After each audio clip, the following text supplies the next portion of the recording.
people want to live as if they have no consequences to their actions. And the moment you come with a boundary, because they cross their boundaries with their actions, so you just come and say, hey, I have a boundary. For them, it's like in the face. They live in their own reality, as all of us, but there are people who, live only in the reality and don't give a shit about how other people live in the reality and feel in the reality. So they just not giving a fuck, la la la, only my reality. And then you're like, excuse me, you crossed my boundaries. And it takes so much courage to go and share that your boundaries were crossed. You know how many times I had to get offended? You know how many times people had to come, cross my boundaries, walk around, drink milkshake, and then walk, and again, and bring some friends. Let's bring some friends to the uncrossed place that we can cross.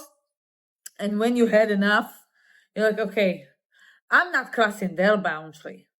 Well, the problem is that their boundary, first of all, they have plenty of boundaries. It's an ocean of boundaries. And one of their boundaries is that the people they have around them would not have any boundaries. Problematic for a relationship to have right? I know, Chris. Why they don't want you to have boundaries? Because then the reality slaps them in the face that their actions have consequences. And they don't want that. So they show you that you can't tell them that you are offended. Okay, if you're offended, go to your room, cry there, I don't give a shit, and then come back with a smiling face and just act as if nothing has happened and I am amazing. So you are basically, from them point of view, you're slapping them in the face. And this is why they are coming, they have so many manipulations of maybe you are a piece of shit, you are too sensitive, you don't care, you are egocentric, you are this, you are the problem. And if this doesn't work, so they start to I am the victim. You don't know what happened to me when I was 5 years old. I was suffering for years, and now it's my time to shine. And you are taking my shine when you're getting offended. It's my time. I can do whatever I want because when I was 5, something to happen to me. Blah, blah, blah. And also the older this person is, the higher percentage doesn't really remember what the hell happened in this 5-year-old, 10-year-old story. They will share with you an example. My mom, as you can understand, all of the examples that I'm giving you, I know them. I've heard them so many times from my parents or my mother partners, obviously.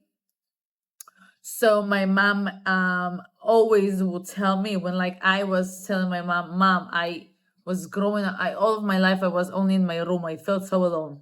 Then I felt alone as well when I was a child. When I was a teenager, I was so alone all the time. Okay. Okay, so that's justified that you behave the same way. Okay, cool. And my mother was saying that because she's deaf and her family is not deaf. So she was so it made sense, but I don't give a shit that this is not an excuse that you was a shitty mom. Okay, that I felt alone all the time because you weren't there for me at all. So she was always telling the sad story, and she was in a school that you have to sleep there for 5 days and then in the weekends come back home because this was the only school for deaf people. And all these sad stories, not all these sad, you don't hear a lot. She wasn't sitting with me and telling me sad stories. Wherever I felt that she crossed my boundaries, that I said something is fucked up here. Immediately I've heard when I was now it's my time. And then recently her childhood friend, they met, and her childhood friend was, they were talking about their childhood. And my mom heard all of these amazing stories from her childhood with my grandpa, who I always knew that she's like adored him. So this is why it never like was. It never made sense for me that she's telling this sad story about her childhood. But also, I knew that she had two wonderful parents, that she adored their father. And her mom, she was the only complaint she had about my grandma when my mom was a child and a teenager, because when when I was born, my grandma was already an alcoholic. It's very common for Soviets, okay? So yeah, boohoo. Um, Unfortunately, she was an alcoholic, of course, but it's very common in Soviets. Each Soviet you will meet, he will have an alcoholic member, an alcoholic person in the family. So it's very common to say that. So she was complaining that my grandma was taking her shopping, and that's it. And with my grandfather, he was teaching her many stuff, and I was like, I wish you took me shopping or fucking somewhere. So these were the complaints, but nothing like you didn't have like these stories, but always it was very victimizing. And then this childhood friend reminded her how was the childhood in the school and at home. And apparently, and my mom told me all of that because she wanted to brag about being so special. And this is the thing. When you're lying, you don't remember your lies, especially when there are wonderful stories about you that you want to brag about. So apparently my mom was a daddy's princess. Okay, not surprising. But apparently my mom, at the Soviet times, when everybody were fucking poor so fucking badly, that there were some fruits that only like type of people could, like the richest people could buy, because my grandpa was in the army, so apparently they had money. They weren't rich, but they had everything, like everything, and more than that, because it was in the Soviet time, and it's still until this day, you have to have connections to everything. So my mom, because of her parents, had so many, especially because of her father, had so many connections that she was doing whatever she wants in her school. Like all of the girls had to have the same haircut except my mom. She could do whatever they want. All of the girls have to wear the same clothes except my mom. My mom every Sunday when they had to come back was coming with plenty of food and jam that my grandma was making for them, and she like brought plenty of fruits that only the rich people had, and she just came, brought the fruits, gave them all, and just went to do her makeup because she didn't care for her. It just was obvious. And all of the girls were waiting to go for sleepovers at my mom's because my mom's had the coolest house and she had all of the new things. And every Saturday morning, my best friend, like mother's friend, was telling that she was so happy when she was sleeping at my mom's house because at Saturday she was waking up and there was the smell of blinchiki, of Russian pancakes, and she remembers my mom with her father, like adoring him. So I was like, wait, so you had basically two functional parents when you was a child and a teenager. At school, you had plenty of connections. She was super popular, and yeah, like my mom, her friend is telling that, and my mom like, yeah. Suddenly she remembers everything. And you like, whoa, why the hell did you forget? And she said, like, I asked her, why you haven't told me this? Basically, you have a wonderful childhood and teenage years that you didn't said that this was the case. And she's like, yeah, because I thought that me being in this school that you had to sleep in was like an orphanage, if I'm saying it right. And I was said to her, it's not like an orphanage. You had parents. It's something that it's like, okay. She's like, yeah, but we just thought it's her and her partner, just thought about ourselves that it's not, was like, for, like, sad. What are you talking about? Now she remembers that she was spoiled and she had everything. And I said, wait, so before my grandma was alcoholic, she was a functional mother to you? You just loved more your father, but she was a functional mother who cared for you, who wanted to buy you things, who send you every time to school with plenty of food to give to others. And she's like, yeah. And I asked her, why you haven't like done this thing for me even once? My mother even wasn't coming to school when like you had to bring your parents to school to check out with the teacher what is going on once, like twice, no, once a year in the middle of the year. She said, yeah, I'm deaf, I'm not going. And I was like, yeah, okay, she's deaf. And people just, luckily I was in a school that they understood that something's fucked up, so they weren't trying so badly to for my mom to come.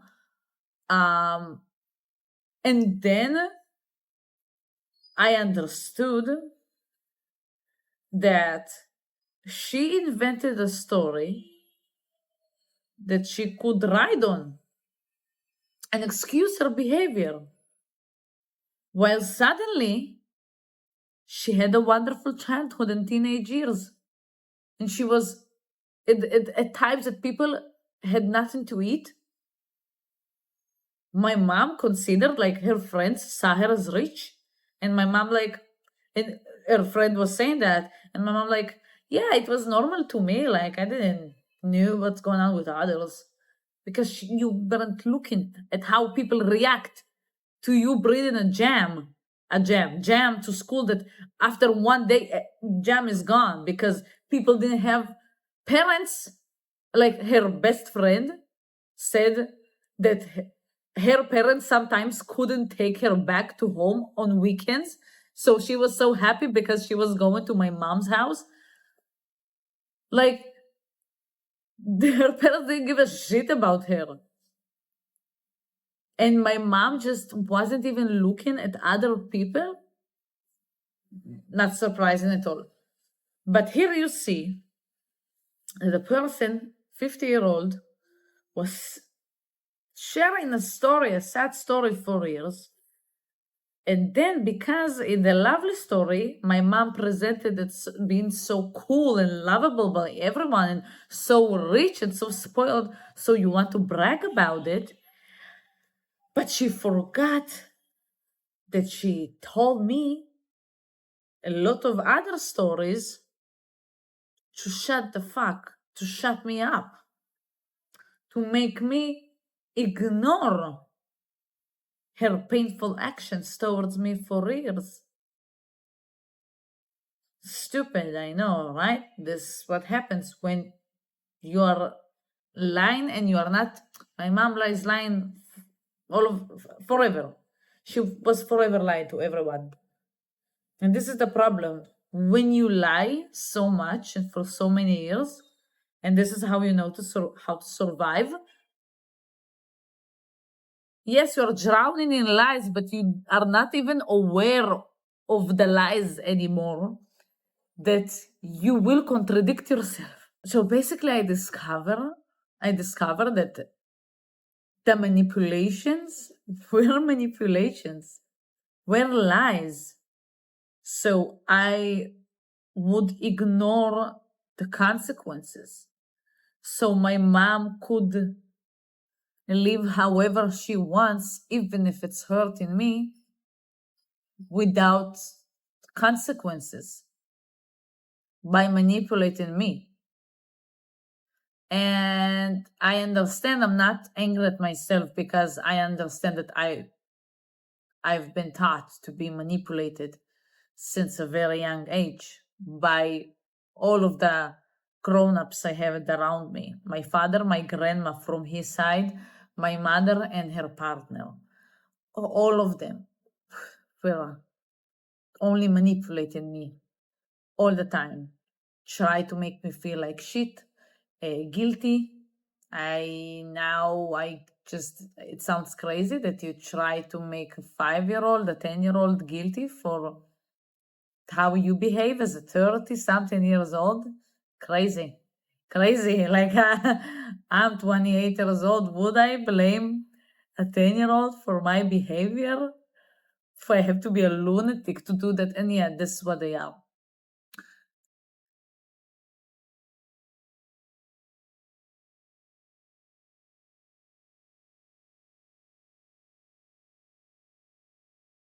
But seeing the truth, it's not for the person that hurts you to see. They will not see it. Because to see the truth, you will have to have the courage to handle the truth. And they don't have it. They are drowning in their lies for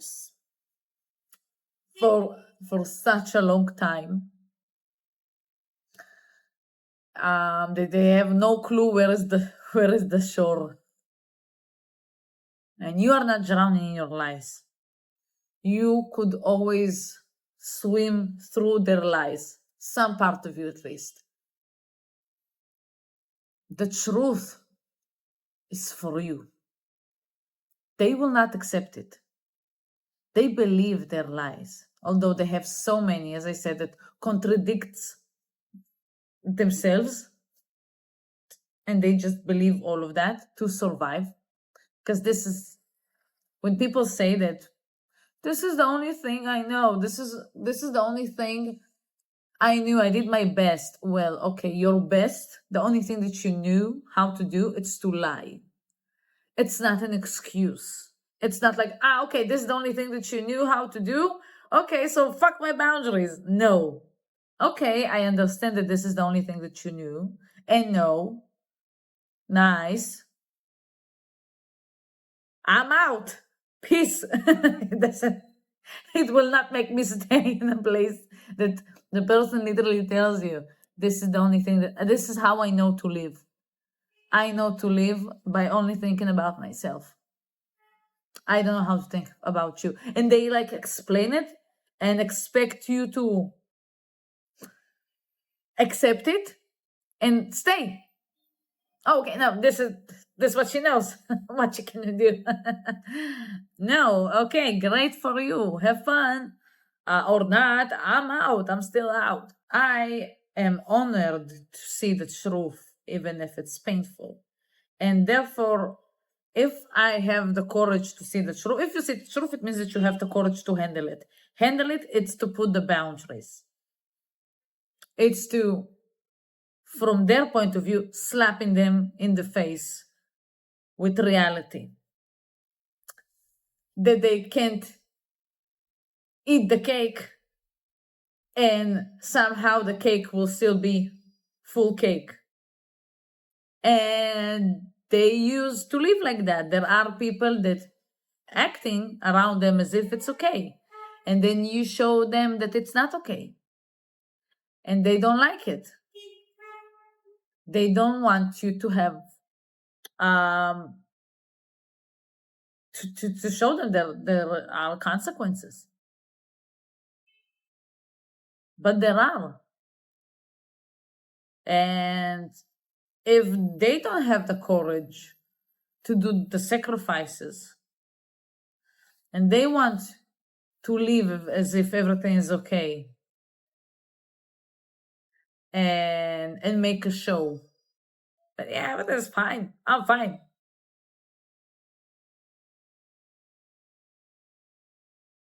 it doesn't mean that you will have to as well. You can stop going to the show, stop participating in it. And your actions will also bring consequences, because these people will not see that they hurt you. They wouldn't want to see it.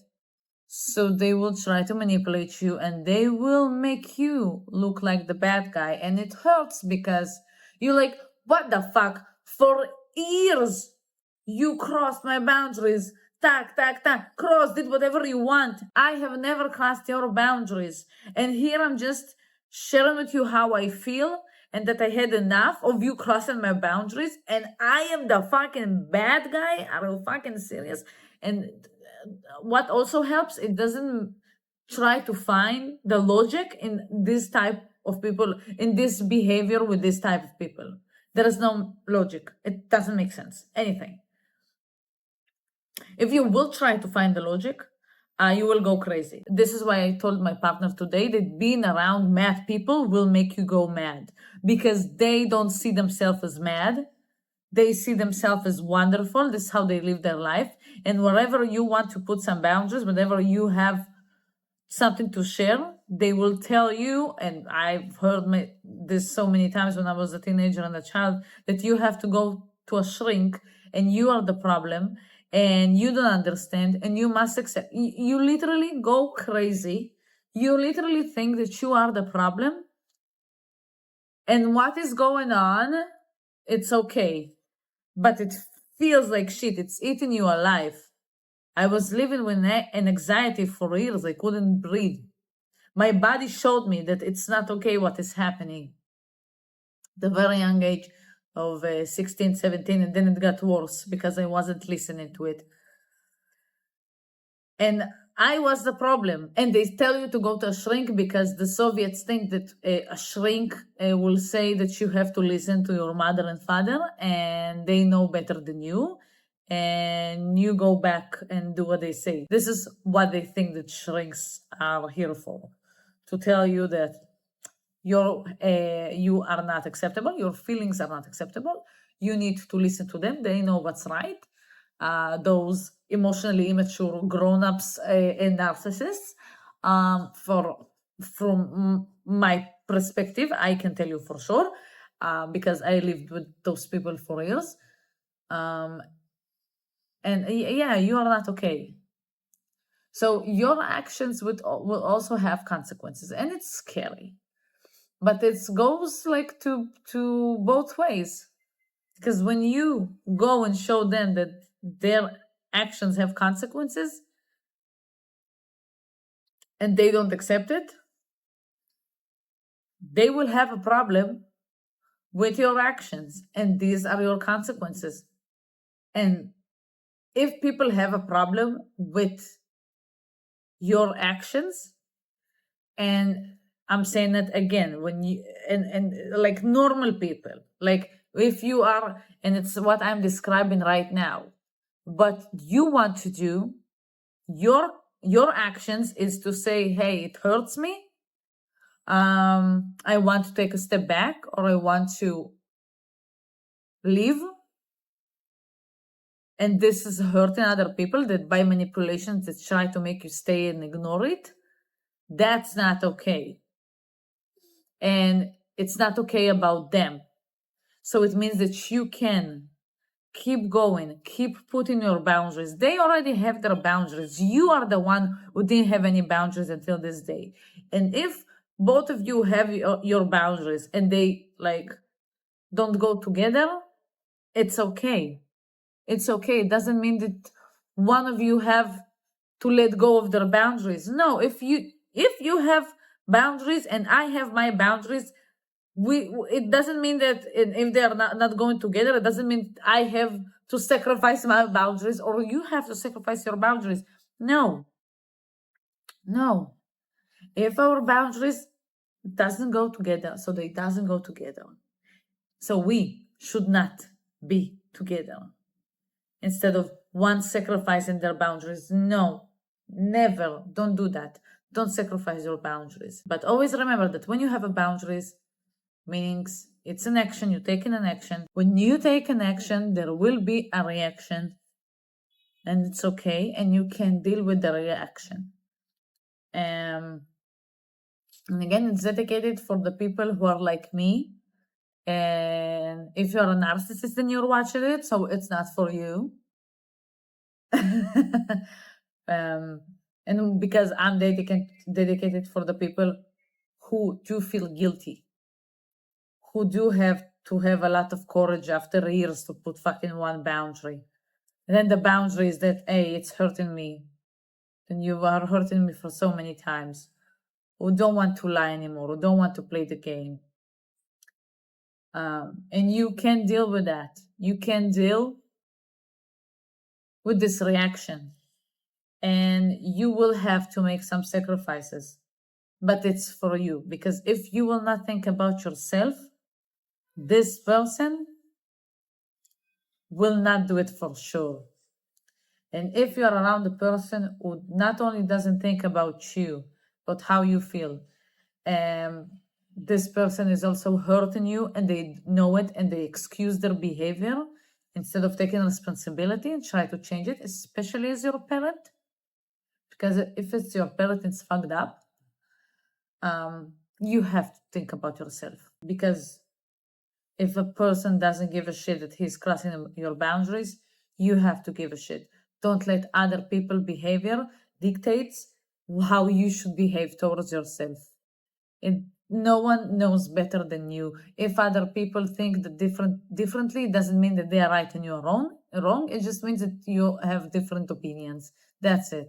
And your opinion and your boundaries are right, and it's okay for you to have boundaries, and how you feel, it's okay and it's valid.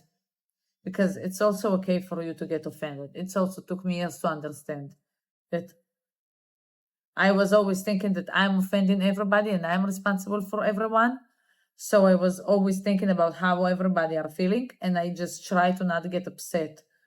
And I would say that I got upset after like a while that a person is crossing my boundaries. And then obviously I received the reaction. But it always was worth it. Because looking at myself and caring for myself, for my inner child, was always worth it. And it will always be worth every sacrifice that I, and as well as you, will have to do in your life. Choose yourself over people who doesn't even think about your existence or see you as a valuable human being who they should care about.